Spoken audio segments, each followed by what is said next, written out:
मित्रों, जय जय श्री राधे। श्रीमद् भगवद गीता के 15 दिवसीय अध्ययन शिविर में आपका पुनः स्वागत है।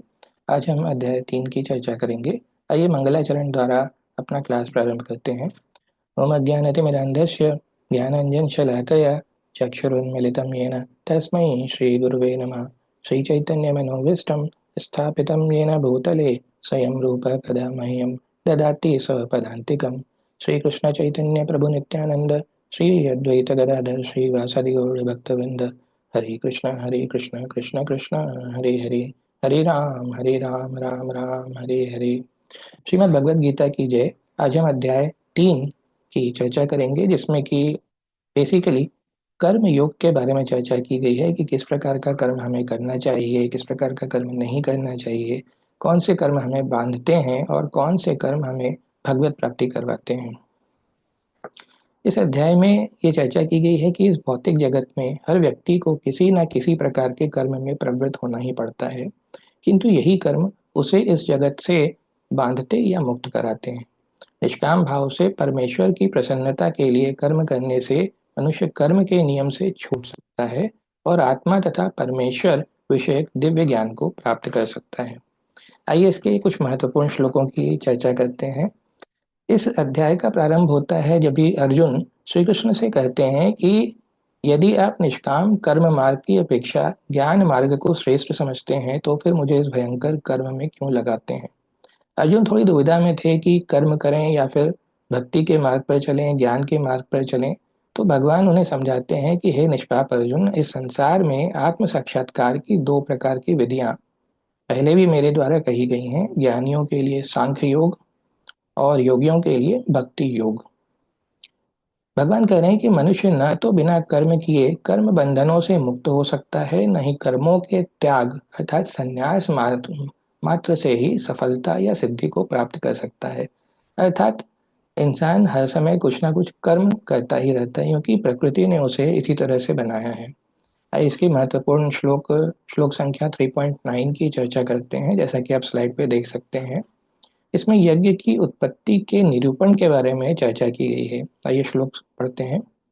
यज्ञार्थार्थ कर्मणु अन्यत्र लोको यम कर्म बंधन तदर्थम कर्म कौन्तेय मुक्त संग समाचर। भगवान कह रहे हैं कि श्री विष्णु के लिए यज्ञ रूप में कर्म करना चाहिए, अन्यथा कर्म के द्वारा इस भौतिक जगत में बंधन उत्पन्न होता है। अतः हे कुंती पुत्र, उनकी प्रसन्नता के लिए अपने नियत कर्म करो, इस तरह तुम बंधन से सदा मुक्त रहोगे। बहुत सारे लोगों के अंदर ये प्रश्न रहता है कि हम कर्म करें या संन्यास लें।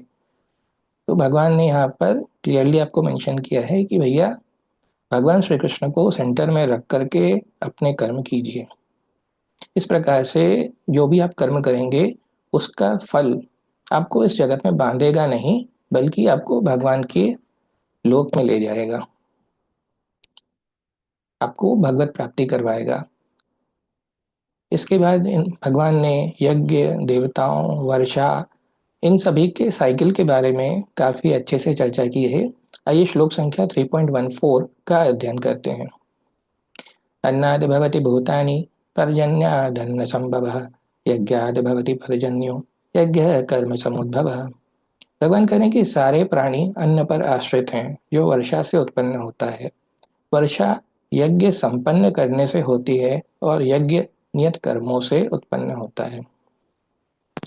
इसमें ध्यान देने वाली बात यह है कि जो भी आपके कर्म हैं, अच्छे कर्म, बुरे कर्म, हमें कौन से कर्म करने चाहिए, कौन से नहीं करने चाहिए, इन सबों का ज्ञान आपको स्क्रिप्चर्स में पहले से ही दिया गया है। अभी आपको जैसा स्क्रिप्चर्स बोलता है उसी के अनुसार आपको अपने कर्म करने हैं।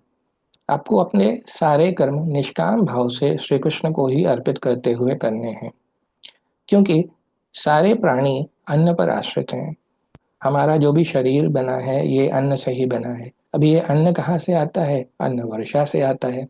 भी वर्षा कहाँ से होती है? वर्षा यज्ञ संपन्न करने से होती है, और यज्ञ नियत कर्मों से उत्पन्न होती है। जब भी आप अपने प्रेस्क्राइब्ड कर्म करते हैं तो उसी से हमारा ये साइकिल आगे बढ़ता है।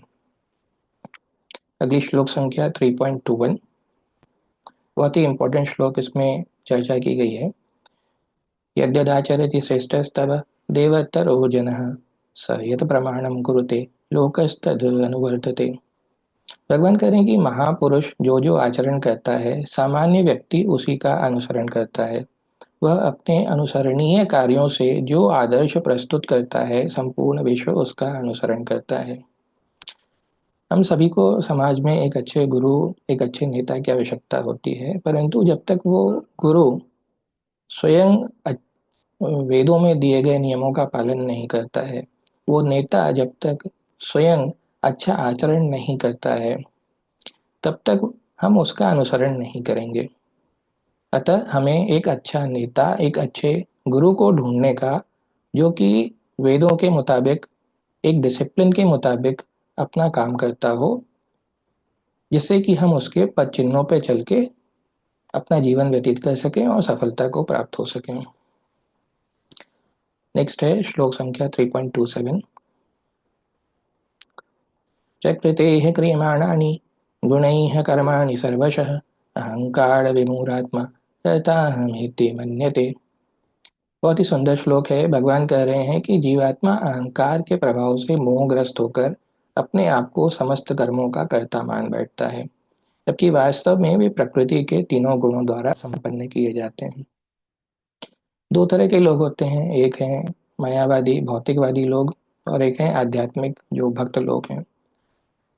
अभी जो भौतिकवादी लोग हैं उनके अंदर अहंकार होता है। वो ये समझते हैं कि हमारे लाइफ में जो भी काम है वो हम खुद कर रहे हैं, जो भी सक्सेस हम अचीव कर रहे हैं वो सब हम खुद कर रहे हैं।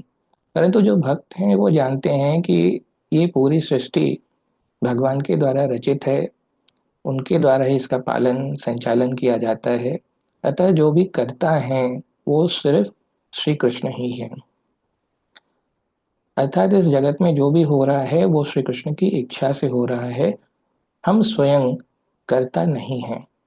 जो अहंकारी होते हैं, जो भौतिकवादी होते हैं, सिर्फ वही ये विचार रखते हैं कि ये पूरी दुनिया हम स्वयं संचालित कर रहे हैं, हमारे जो भी कर्म हैं वो हम खुद से कर रहे हैं। परंतु भक्त हमेशा श्री कृष्ण पर आश्रित रहते हैं और उनकी भक्ति में लगे रहते हैं। आइए दूसरा श्लोक पढ़ते हैं। श्लोक संख्या 3.37। श्री भगवान उवाच काम एष क्रोध एष रजोगुण समुद्भवः महाशनो महापाप्मा विद्धि ये नमि वैरिणम्। भगवान कह रहे हैं कि हे अर्जुन, इसका कारण रजोगुण के संपर्क से उत्पन्न काम है, जो बाद में क्रोध का रूप धारण करता है और जो इस संसार का सर्वभक्षी पापी शत्रु है। भगवान ने बहुत ही अच्छी चर्चा की है इसमें, और इस अध्याय का ये लास्ट श्लोक है जो हम डिस्कस करेंगे। हमारी लाइफ में जो भी प्रॉब्लम्स होती हैं उसका प्रारंभ होता है लस्ट से, और ये लस्ट आता है हमारे अंदर जो रजोगुण होता है उससे। रजोगुण के कारण हम किसी भी सांसारिक चीज के प्रति आकर्षित होते हैं, जिससे कि लस्ट अर्थात काम उत्पन्न होता है, और वो काम ही हमें हमारे अंदर उसके लिए पैशन उत्पन्न करता है। हम उस चीज को पाने के पीछे भागते रहते हैं, और जब वो चीज नहीं हमें प्राप्त होती है या फिर हमारे उस क्रियाकलाप में कोई बाधा डालता है, तो हमारे अंदर एंगर उत्पन्न होता है, क्रोध उत्पन्न होता है।